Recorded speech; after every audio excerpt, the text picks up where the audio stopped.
কত কিছু দিয়েছেন যেটা অনেককে দেন নাই। আমার চোখ দুটো ভালো, আমার অনেক নেয়ামত আমি আপনার ভোগ করছি। আল্লাহ, আমি আপনার নেয়ামতের শুকরিয়া আদায় করছি, স্বীকৃতি দিচ্ছি, কৃতজ্ঞতা আদায় করছি। হে আল্লাহ, আপনার রাসূলের প্রতি আপনি রহমত নাজিল করেন।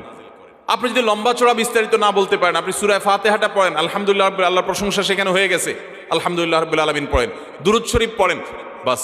এরপরে আপনি এবার বলেন, আল্লাহ আপনি আমাকে মাফ করে দেন, আল্লাহ আমার বাবা চলে গেছেন তাকে মাফ করে দেন, আল্লাহ আমার মা দুনিয়া থেকে চলে গেছেন তাকে মাফ করে দেন। ভাইরা আমার, আসল কথা হলো আমরা সেই ব্যথাটাই অনুভব করি না।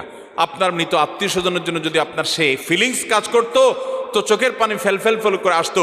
আপনি যদি আল্লাহর কাছে কোনো কিছু মায়ের পেঁচ দিয়া অর্থাৎ সুন্দর করে সাজায়া গোছায়া বলতে নাও পারেন, আপনি নিশ্চিত থাকেন শুধু চোখের পানিটা যদি আপনি ফেলেন, চোখের পানিও আসে না, শুধু কান্নার ভান করে আপনি যদি আল্লাহর দিকে হাত তুলে আপনি যদি সময় কাটান এবং কিছু বলার চেষ্টা করেন, আল্লাহ রাব্বুল আলামিন আপনার দিলের ভাষাও পড়তে